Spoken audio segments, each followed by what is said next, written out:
एक मिनिट मुख्यमंत्र्यांचं थेट आव्हान आहे की महाविकास आघाडी सरकारच्या काळात उद्योग किती आले महाराष्ट्रात, प्रकल्प किती आले त्याची आकडेवारी आणि किती रोजगार निर्माण झाले याची आकडेवारी जाहीर करू शकता. नक्कीच नक्कीच करू लवकर. एक मिनिट, त्यांचा प्रश्न होता ते. आपने कहा कि फॉक्सकॉन गया और मतलब देयर वाज अ प्रूफ कि आप स्विट्जरलैंड में आपने एमओयू तय किया था. एयरबस गया ये कैसे आप कह सकते हैं? मतलब ये जानना चाहते हैं कि एयरबस के साथ जब एनडीए गवर्नमेंट थी तब किस लेवल तक बातें आई? साफ बात है, आज हम जो बात कर रहे हैं वो 4 बड़े प्रकल्प की बात कर रहे हैं, बड़े प्रस्ताव की बात कर रहे हैं. पहला जो प्रस्ताव हमारे हाथों से गया, जो इन्वेस्टमेंट थी, वो था वेदांता फॉक्सकॉन. वेदांता फॉक्सकॉन के साथ हमारी बातें जनवरी से चालू हुई थी, लगभग जून तक, जब हमारी सरकार गिराई गई.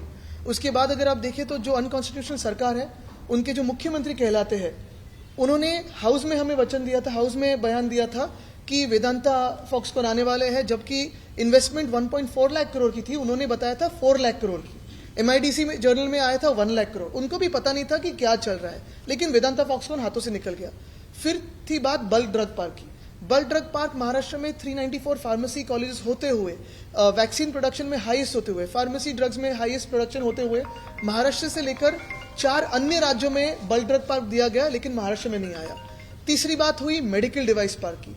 वो हमें लाना था संभाजीनगर डिस्ट्रिक्ट में, ऑरिक सिटी में, वहां से वो निकल गया. 4 अन्य राज्यों को दिया गया, लेकिन महाराष्ट्र में नहीं आया. और चौथी बात आज जो हम कह रहे हैं वो एयरबस टाटा की. बात साफ है, एयरबस टाटा की डील, ये सबको पता था कि पिछले साल से बातें हो रही थी. जो सितंबर की वो बात कर रहे हैं, वो डिफेंस मिनिस्ट्री के साथ, गवर्नमेंट ऑफ इंडिया के साथ उनका टाइप हुआ था. एयरबस टाटा का टाइप डिफेंस मिनिस्ट्री के साथ देश में आने वाला, ये सबको पता था.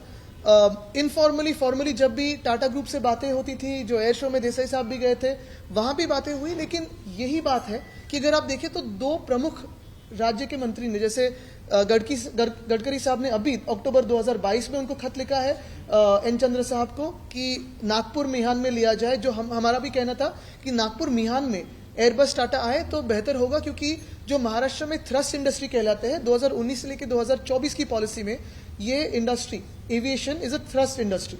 ATF में भी हम हाईएस्ट है, बोइंग है, HL महाराष्ट्र में है. तो काफी सारी बातें हैं जो इसको कंड्यूसिव है. जहां नहीं मैं बात कर रहा हूं उसी पे. तो ये बात हुई. दूसरी बात हुई, जब से जुलाई में वेदांता फॉक्सकॉन चला गया था, तब से हम चिल्ला रहे कि भाई एयरबस भी चला जाएगा, आप उनसे बातें कीजिए. हमने बात करने की कोशिश की. अभी आपकी सरकार केंद्र में भी है, राज्य में भी आपकी सरकार है. एयरबस टाटा को तो मिहान में लाइए. लेकिन तभी आपने देखा होगा जो उद्योग मंत्री महोदय आज के, उन्होंने कहा था एक चैनल पे जाके कि हम 100% ये एयरबस टाटा को यहां लाने की कोशिश करेंगे. एक पहली बात है कि अगर उन्होंने पहला ही MOU किया होगा दूसरे राज्य से, तो झूठ बोलने की क्या बात थी? ये उनको पता नहीं था क्या?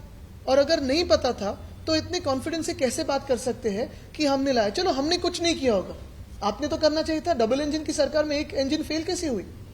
और इतनी फेल हुई कि चारों प्रोजेक्ट हाथ से निकल गए.